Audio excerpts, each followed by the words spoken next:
যাদেরকে gold medal পুরস্কার দেওয়া উচিত ছিল, যারা 5টা বছর মন্ত্রিত্ব করেছেন 3 মন্ত্রণালয়ে, কৃষি মন্ত্রণালয়, শিল্প মন্ত্রণালয় আর একটা ছিল সমাজ কল্যাণ মন্ত্রণালয়, তারা 2 জনে 1 টাকা চুরি করে নাই। কোন রিপোর্ট নাই। ফখরুদ্দিন মঈনুদ্দিন সরকার কত বড় বড় বোয়াল মাছ কাতল মাছ ধরলো, সাবেক 2 প্রধানমন্ত্রীকে ধরলো, কত বড় বড় চোর ধরলো, কিন্তু তাদের 2 জনের মন্ত্রণালয়ে 1 টাকার দুর্নীতি পায় নাই। দরকার ছিল মানুষগুলাকে পুরস্কৃত করা, কিন্তু জালেমেরা তাদেরকে পুরস্কার তো দেয় নাই।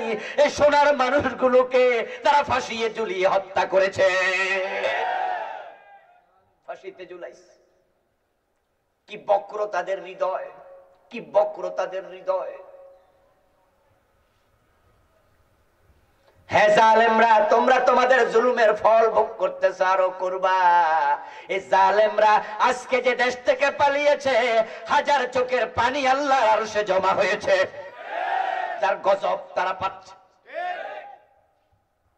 এই মতিম ইবনে আদি ছিল বক্র হৃদয়ের মালিক।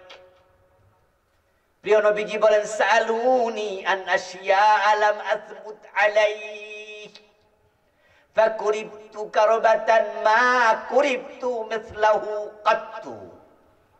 সহিহ মুসলিমের হাদিস।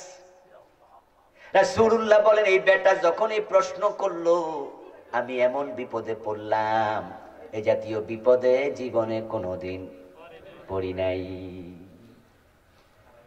কারণ আমি তো জানি না আসলে মসজিদ আকসার দরজা জানালা কয়টা, এটা তো আমার জানা নাই। যদি আমি বলে দিই জানি না, তাহলে তারা হাততালি দিয়ে বলবে, কেমনে জানবা, তুমি তো যাও নাই। আর সে তো এটাই চেয়েছিল আমি যেন বলি আমি জানি না। কিছু কিছু প্রশ্ন আছে যেগুলোর উত্তর দেয়া খুব জটিল। আপনারা যদি কেউ প্রশ্ন করে, ভাই আগের মতো কি বিড়ি খান? এখন যদি কোন হ্যাঁ, তাহলে তো আপনি বিড়ি খোর, প্রমাণ। যদি কোন না আগের মতো খাই না, তাহলে বোঝা গেল আগে তো খাইছেন। কি না কইলো বিপদ, কইলো কি? কিছু প্রশ্ন আছে উত্তর দেয়া খুব জটিল। আস্তাগফিরুল্লাহ। ওই বক্র হৃদয়ের অধিকারী মুতিম ইবনে আদি রাসূলের মুখ থেকে চেয়েছে শুনতে, জানি না। নবীজি বলেন, জানি না বললো বিপদ, আর জানি বললি কেমন? আমি তো জানি না, লাম আসবুত আলাইহি, আমি তো গনি নাই। কি জবাব দেব, কি জবাব দেব ভাবছি। ফাজাল্লাল্লাহু লিল বাইতুল মুকদ্দাস, হঠাৎ করে দেখি আমার আল্লাহ বাইতুল মুকদ্দাস আমার সামনে হাজির করে দিয়েছে। ফাজাল্লাল্লাহু লিল বাইতুল মুকদ্দাস, আল্লাহ ডিরেক্ট বাইতুল মুকদ্দাস আমার সামনে এনে দিয়েছে। হতে পারে জিবরিল আমিনের হাতের তালুতে আল্লাহ দিয়েছে, যাও জিবরিল আমার রাসূলের সামনে তুলে দাও। হতে পারে বাইতুল মুকদ্দাস থেকে মসজিদে হারামের যে দূরত্ব ছিল, আল্লাহ রাসূলের সামনে থেকে দূরত্ব সরিয়ে দিয়েছে। আল্লাহর ক্ষমতা আছে না নাই? এটা ইজি, এটা ইজি। মানুষ যখন কবরে থাকবে, কবরে 3টা প্রশ্ন ফেরেশতা করবে, করবে না? কমন 3টা প্রশ্ন, তার মাঝে একটা 3 নাম্বারটা, মান হাযার রাজুল আল্লাযী বুইসা ফীকুম, তুমি কি তোমার এই লোকটাকে রাসূলকে চিনো? ওমান নাবিয়্যুকা, আছে না? রাসূলকে মানুষ নিজের চোখে কবরে দেখবে। ওমান হাযা, হাযা মানে এই, যালিকা মানে ওই, হাযা মানে নিকটে, যালিকা মানে দূরে। ওমান হাযার রাজুল আল্লাযী বুইসা ফীকুম, চিনো না কি ওনাকে? কাছ থেকে দেখবে মানুষ, কবরে দেখবে রাসূলকে। এখান থেকে সৌদি আরবের দূরত্ব 3000 কিলোমিটারের বেশি। তো মদিনার নবীকে বাংলাদেশ থেকে যদি আমরা দেখতে পারি, মসজিদ আকসা থেকে মসজিদে হারাম তো মাত্র 1232 কিলোমিটার, আর এখান থেকে মদিনা তো 3000 কিলোমিটার। আপনি কবরে রাসূলকে দেখবেন, কিভাবে সম্ভব? আজকের বিজ্ঞান বলছে, বিজ্ঞান দেখাচ্ছে যে আমরা যখন বারাক ওবামা, ডোনাল্ড ট্রাম্প তাদের হোয়াইট হাউসে আমেরিকায় বক্তৃতা দেয়, আমাদের টেলিভিশন আমরা বাংলাদেশে দেখতে পাই, কোনায় লেখা আছে LIVE, লাইভ। লাইভ মানে কি? রেকর্ড না সরাসরি?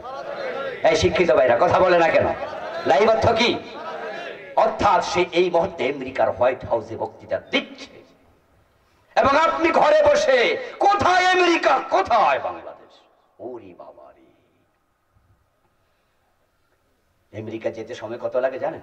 এখান থেকে সৌদি আরব যান, কাতার যান, দুবাই যান, তারপরে বিমান শেষ করতে হবে, এখান থেকে 6 ঘন্টা, ওখান থেকে আবার উঠলে ডাইরেক্ট 13 ঘন্টা, 19 ঘন্টা লেগে যায় যেতে।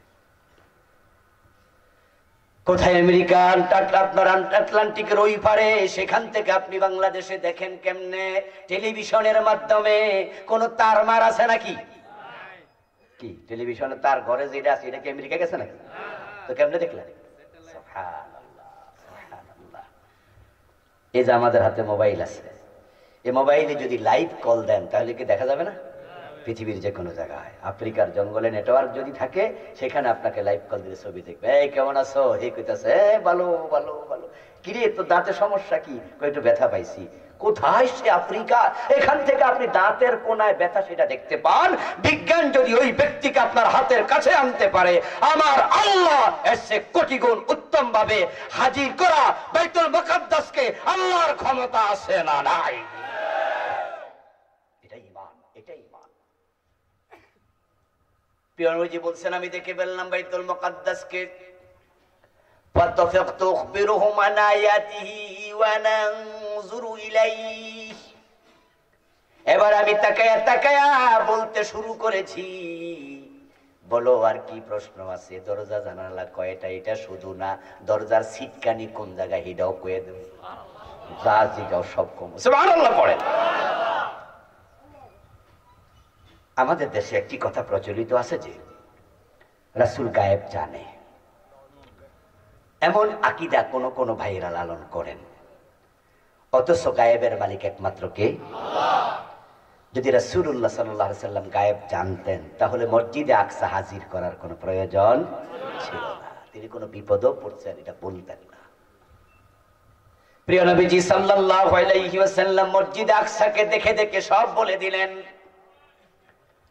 এই মসজিদে আকসাকে রাসূলের দেখা, তারপরে সেখান থেকে আসমান সফর করা, তারপরে সিদরাতুল মুনতাহা সহ ঘুরে আসা, এই কাহিনী আল্লাহ পাক রব্বুল আলামিন কুরআন মাজিদে যখন আলোচনা করলেন, তখন আল্লাহ নিজে শুরু করলেন সুবহান শব্দ দিয়ে।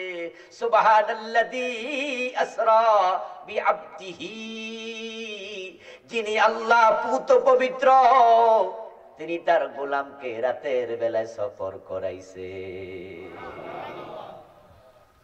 সুবহান শব্দ দিয়ে আল্লাহ বুঝালেন যে এমন এক ঘটনা যেটার কোনো কুল কিনারা তোমরা খুঁজে পাবে না। আবু বকর সিদ্দিক শুনে বলেছেন সত্য, আমরাও তাই বলবো। তবে এবার বিজ্ঞান কি বলে শোনো। রাত 11:15 বেজে গেছে, বিজ্ঞানের দিকে একটু চলে যাই। বিজ্ঞান কি বলছে শোনেন। হযরত মুসা ইব্রাহিম আলাইহিস সালাম একদিন আল্লাহ তাআলাকে বললেন যে আল্লাহ, আপনি তো সকল মৃতকে জীবিত করবেন। আল্লাহ বলে হ্যাঁ। তো রব্বি আরিনি কাইফা তুহিল মাউতা, আমি ইব্রাহিম দেখতে চাই আপনি কিভাবে মৃতকে জীবিত করেন। এটার নাম গবেষণা। ইব্রাহিম যখন বললেন আমি দেখতে চাই, আল্লাহ সাথে সাথে প্রশ্ন করলেন আওয়ালাম তুমিন, এই ইব্রাহিম, আমি যে মৃতকে জীবিত করতে পারি এটা বুঝি তোমার ঈমান নাই, বিশ্বাস নাই? তুমি কি বিশ্বাস করো না?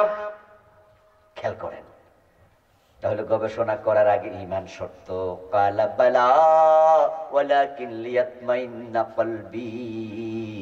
ইব্রাহিম নবী জবাব দেয়, আল্লাহ আমি বিশ্বাস করি, তবে চোখে দেখে আমার অন্তরটাকে তৃপ্ত করতে চাই। রাসূলুল্লাহর মেরাজ বিজ্ঞান যদি বলে ঠিক তাহলে বলবো ঠিক, বিজ্ঞান যদি বলে ঠিক না তাহলে বলবো ঠিক না। এটা ঈমানদারের আলামত না। বিজ্ঞান সবকিছু খুঁজে পাবে না, তবে হ্যাঁ আমরা বিজ্ঞান দিয়ে গবেষণা করে দেখবো বিজ্ঞান কি বলে। আমরা আগে ঈমান আনবো, আগে বিশ্বাস করব মেরাজ হয়েছে, কোনো সন্দেহ নাই। আমার প্রিয় ভাইয়েরা বলুন তো, এই যে তারা শর্ত, তারা একটি সেলের সামনে দাঁড় করালো, বলল যে অক্সিজেন ছাড়া কেমনে গেল। আপনাদেরকে আমি প্রশ্ন করতে চাই, নবী ইব্রাহিম আগুনের ভিতরে কয়দিন ছিলেন? 40 দিন। আচ্ছা, আগুনের ভিতরে কি বাতাস ঢুকতে পারে? তো বাতাস নাই, তো অক্সিজেন নাই, সেখানে বাঁচলেন কেমনে 40 দিন? ইউনূস আলাইহিস সালাম মাছের পেটে কতদিন ছিলেন? তাও 40 দিন। মাছ কি পানির উপরে ছিল না পানির নিচে? তো পানির নিচে অক্সিজেন ঢুকলো কেমনে? ইব্রাহিম আলাইহিস সালাম 40 দিন আগুনের ভিতরে থেকে যখন তিনি বের হলেন, ইন্নান নার লাম ইয়াহরিক মিনহু ইল্লা ওয়াসাকাহু। তাফসীর ইবনে কাসির প্রণেতা লিখেন, কুলনা ইয়া নারু কুনি, আয়াতের ব্যাখ্যায় ইব্রাহিম আলাইহিস সালামের গায়ের পশম আগুন স্পর্শ করে নাই। উনাকে হাত পা বেঁধে আগুনে ফেলা হয়েছিল, আগুন শুধু তার হাত পায়ের রশি খেয়েছে, ওনাকে খুলে দিয়েছে। তিনি একবার আরামের সাথে 40 দিন ছিলেন। যখন তিনি বের হলেন, পরবর্তী জীবনে লম্বা হায়াত তিনি পেয়েছেন। উনার হায়াত ছিল মোট 250 বছর, 175 বছর। দীর্ঘজীবী নবী ইব্রাহিম আলাইহিস সালাম, তিনি তার জীবনের শেষ দিকে তার নাতিপুতির সাথে যখন জীবনের গল্প শোনাতেন, কারগুজারি পেশ করতেন, তখন ইব্রাহিম নবী বলতেন, আমার জীবনে সবচেয়ে বেশি নেয়ামত যা পেয়েছি, যত নেয়ামত ভোগ করেছি, সবচেয়ে বেশি নেয়ামত নমরুদের আগুনের ভিতরে পেয়েছি। খুব আয়েশি জীবন সেখানে 40 দিন আমি কাটাইছি। অক্সিজেন সাপ্লাই দেওয়ার জন্য তোদের মতো মাস্ক লাগে না, বোতলও লাগে না। ইউনূস আলাইহিস সালাম মাছের পেটে 40 দিন, ফালতাকামাহুল হুত ওয়া হুয়া মুলিম। মাছ উনাকে গিলে ফেলেছিল, যেমন আমরা লজেন্স গিলে ফেলি। ফালাউলা আন্নাহু কানা মিনাল মুসাব্বিহিন